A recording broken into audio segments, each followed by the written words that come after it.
मेरे को 35 साल हो गए हैं। मैं अब यहाँ पे फटी नेकर और फटी बनियान में आया था, लेकिन बाबा की असीम कृपा से सब कुछ संपन्न है मेरे पे। मध्य प्रदेश के ग्वालियर में भगवान शिव का ऐसा अनोखा मंदिर है जहां इस मंदिर में स्वयंभू शिवलिंग को हटाने के लिए बड़े से बड़े राजा महाराजा लगे रहे, पर इस शिवलिंग को हिला नहीं सके। उन्होंने कई हाथियों से इस शिवलिंग को हटाने का प्रयास किया, लेकिन हाथियों का बल भी बेकार हो गया। इसे खोदकर निकालने की कोशिश की गई तो खोदते खोदते पानी तो निकल आया, लेकिन शिवलिंग का कोई छोर नहीं मिला।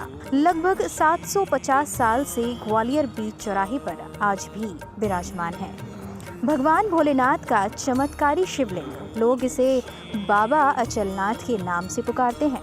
लगभग 750 साल पहले जिस स्थान पर आज मंदिर है, वहाँ एक पीपल का पेड़ हुआ करता था। ये पेड़ सड़क के बीचों बीच होने के कारण लोगों के आवागमन में परेशानी उत्पन्न करता था। सबसे ज्यादा परेशानी सिंधिया परिवार को उस समय उठानी पड़ती थी, जो विजयदशमी के अवसर पर सिंधिया परिवार की शाही सवारी निकलती थी और यह मार्ग रास्ते में आता था। उस पेड़ को हटाने के लिए शासकों ने आदेश दिए। पेड़ हटते ही वहाँ एक स्वयंभू शिवलिंग प्रकट हो गए।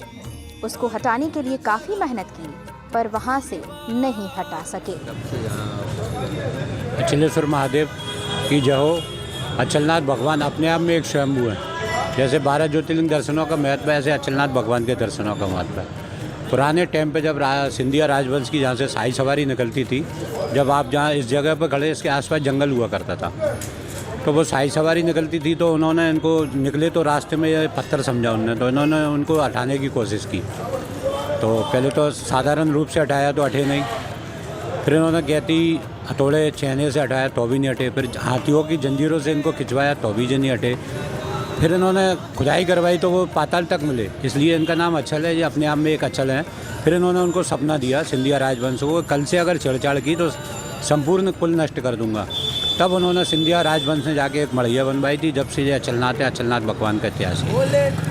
क्या महिमा है इनकी, किस तरह के लोग? इनकी महिमा जैसे मैंने बताया आपको, 12 ज्योतिर्लिंग लोग दर्शन करने जाते हैं, इनके दर्शन कर लो तो भी 12 ज्योतिर्लिंग अपने आप में एक स्वयंभू है। स्वयंभू का मतलब होता है जैसे 12 ज्योतिर्लिंग स्वयंभू है, ऐसे अचलनाथ अपने आप में एक स्वयंभू है। आप कितने साल से इससे? मेरे को 35 साल हो गए हैं। मैं अब यहाँ पे फटी नेकर और फटी बनियान में आया था, लेकिन बाबा की असीम कृपा से सब कुछ संपन्न है मेरे पे। इस शिवलिंग के अगल बगल काफी गहरी खुदाई की गई, पर कोई भी व्यक्ति शिवलिंग को नहीं हिला सका। हाथी में जंजीर बांधकर इसकी पिंडी खींची गई तो जंजीर टूट गई। एक बार भगवान तत्कालीन राजापुर के सपने में आए और कहा कि यदि मूर्ति खंडित हो गई तो तुम्हारा सर्वनाश हो जाएगा। इसके बाद राजा ने पूजा अर्चना कराई, इस पिंडी की प्रतिष्ठा कराई। तब से लेकर आज तक इस मंदिर पर भक्तों की भीड़ बनी रहती है। अचलेश्वर महाराज भी जो है अपने आप प्रकट हुए थे। एक बड़ का वृक्ष था, उस बड़ के वृक्ष के जड़ के बगल में जो है प्रकट हुए थे और बीच रोड में पड़ते थे। उस समय स्टेट का ज़माना था। महाराज की सवारी जो है निकल करके गोरखी जाया करती थी दशहरा पर। ये बीच रोड में पड़ते थे, व्यवधान पैदा होता था। महाराज ने विचार किया इनको जो है हटा दिया जाए और हटा करके जो है एक तरफ कहीं रोड के बिठा दिया जाए। उन्होंने खुदवाया, पानी निकल आया, हाथी बनवाया, जंजीर टूट गई, लेकिन ये नहीं हिले। इन्होंने फिर उनको सपना दिया कि हमको जो है जहाँ बैठे हैं वहीं बैठे रहने दो, आप मेरे पीछे मत पड़ो, नहीं तो वापस आओगे। फिर महाराज ने ही एक छोटा सा मंदिर बना दिया। अचलेश्वर नाम उनके ही द्वारा रखा गया था कि अचल है, ये जो है हिले नहीं है, इसलिए ये अचल है। इनकी बहुत ही महिमा है। लाखों लोग जो है सोमवार को आते हैं और इसके अलावा भी हज़ारों आदमी रोज आते हैं। उनकी इच्छाएं सब पूर्ण होती हैं, इसलिए लोगों की श्रद्धा ज़्यादा है। अचलेश्वर महादेव के प्रति लोगों की काफी गहरी श्रद्धा है। लोग सुबह शाम भगवान अचलेश्वर के दर्शन के लिए आते हैं। साथ ही भगवान अचलेश्वर महादेव पर कई बड़ी राजनीतिक हस्तियां भी दर्शन करने आती हैं। पूरे उत्तर भारत में मान्यता है कि भगवान अचलनाथ के दरबार में जो भी मत्था टेकने पहुंचता है, अचलनाथ उसकी इच्छा पूर्ति का वरदान देते हैं। मान्यता है कि बाबा अचलनाथ का वरदान भी उनकी प्रतिमा की तरह अचल रहता है, यानी भक्तों की हर मुराद पूरी होती है। अचलेश्वर महादेव मंदिर पर शिवरात्रि के पर्व पर यहाँ लाखों श्रद्धालु दूर दूर से दर्शन के लिए आते हैं।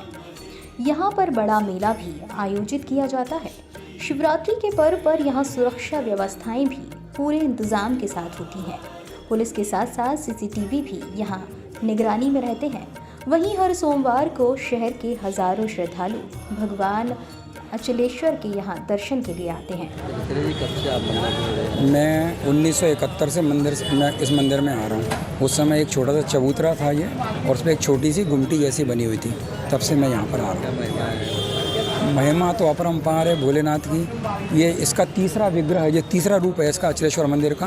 पहले जो गुमटी थी, उसके बाद फिर एक संगमरमर का मंदिर बना। मंदिर का जो फाइन आर्ट कॉलेज के जो विद्यार्थी हैं, उन्होंने मिलकर के इसमें फिर जो चारों तरफ प्रतिमाएं स्थापित की विभिन्न देवी देवताओं की।